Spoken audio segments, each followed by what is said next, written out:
even if it was just an extortion scheme, a cruel hoax, or a political maneuver. While it seems that it was not officially sanctioned even by the small separatist government in Ukraine, the letters sent to the Jewish community shocked Jew and non-Jew alike around the world. The singling out of Jews as a group, registration of property, paying a special registration fee, and a threat of expulsion reads like so many of the edicts issued to our community in medieval and more recent history. We read a few nights ago, "And I will redeem you with an outstretched arm and mighty acts of judgment, says our God who redeems us from Egypt. And on eagle's wings I will bring you upright to your land." On this festival of Pesach, of our liberation and freedom, in small ways, rumblings of hate rolling towards us from distant lands, we have experienced something that we continually hope will stay in the history books. In the Talmud, when an individual approaches a rabbi for conversion to Judaism, the rabbi is asked to say these words: "Why do you wish to convert? Are you not aware that nowadays Israelites are careworn, distressed, despised, harassed, and persecuted?" If the candidate responds, "I know, and I still feel unworthy to share in their troubles," we accept him at once. We instruct him in some of the easy mitzvot and some of the hard ones, and inform him of the sin incurred through not giving money to the poor, and of the punishment for infringing on the commandments. We say to him, "Be aware that before you reach this stage, you are not liable to excommunication for eating prohibited foods, nor to stoning for breaking the Sabbath. But now, if you eat prohibited foods, you are liable for excommunication, and if you break the Sabbath, you are liable to stoning." Just as we inform him of the punishment for infringing the commandments, we too inform him of the reward for obedience. We tell him, "You should know that the world is made for the righteous, but that Israel nowadays cannot endure either too much well-being or too much suffering." We don't alarm him excessively, nor do we enter into too much detail. While I know personally and my colleagues here at HBT do not stick exactly with this script, we do find it important to remind those individuals who come and ask about conversion to Judaism how Jews have been treated throughout history. None that I have discussed this with have been surprised, and many tell stories about the reactions of their co-workers when they first mention their thoughts of conversion. Truthfully, I think we are secure in Canada, that North America really is different. And as shocking as Kansas City was, and is, I think that it supports this. As you may have heard, those murdered in the shootings in Kansas City were all non-Jews, mostly using the Jewish Community Center without a second thought of what the J in JCC even means.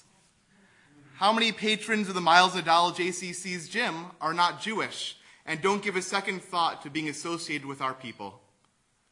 From the dawn of the Enlightenment until the World Wars, most of us thought that the path to a better world was inevitable. As science revealed more and more about how our world works, as civilization spread to untamed lands around the world, and as constitutional democracy spread to replace tyrannies, the world would one day surely improve. The journey, it seemed, to a messianic era was straight and imminent. Now we know better. We know that under the guise of science, cruelty can be hidden. Under the guise of progress and development can come colonialism and the destruction of culture. Under the banner of constitutional democracy, evil incarnate can take power. So where, we ask, O eternal God of compassion and graciousness, slow to anger, abounding in kindness and faithfulness, extending kindness to the 1000th generation, forgiving iniquity, transgression, and sin, how do we renew the covenant that Moses made with you on Horeb to spread peace and progress throughout the world? For we are a people who would happily trade a bit of our well-being in exchange to alleviate some of the suffering our people and our friends have been forced to endure.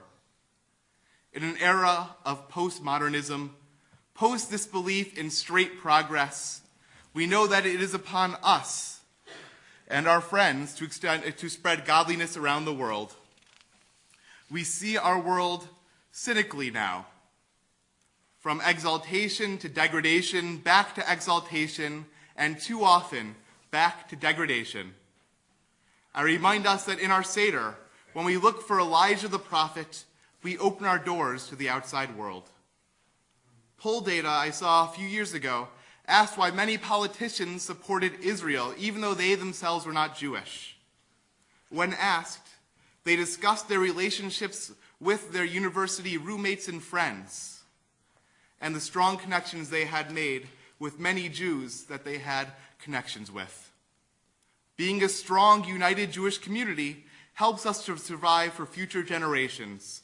When in Cincinnati, Ohio, I worked as a chaplain in a hospital, many of the African-American patients in the hospital come up to me and would say, "Rabbi, thank you for the work the Jewish community did for us in the time when Cincinnati was segregated. For it was the Jewish community which helped the African-American community survive segregation in the United States." Being an insular Jewish community concerned only with charity and only with professionally helping ourselves means that we are not doing the best we can to spread godliness and Jewishness around the world. It is when we make connections with our friends, with others in the greater community, that we dispel rumors and the idea of otherness. Canada is different because here we work to support Israel, and we work together with our non-Jewish friends into making our world here more complete. We find God not only amongst our own people, but amongst our relations and our neighbors. Our Haftarah today ended, "Then God said to me, 'Son of man, these bones are the people of Israel. They say our bones are dried up, our hope is gone, we are cut off. Therefore prophesy and say to them, this is what the sovereign God says. My people, I am going to open your graves and bring you up from them. I will bring you back to the land of Israel. Then you, my people, will know that I am the Eternal.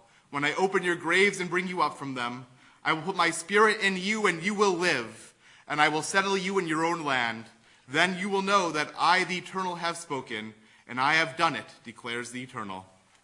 May we, as we breathe the breath, the Spirit of the Eternal, help better the good name of the Jewish people and the quality of life for all in this world throughout our own good actions. And may our hope be restored that the cycle will end, that there will be a day where only exaltation will be heard for all peoples on this earth. Shabbat Shalom and Moedim L'Simcha.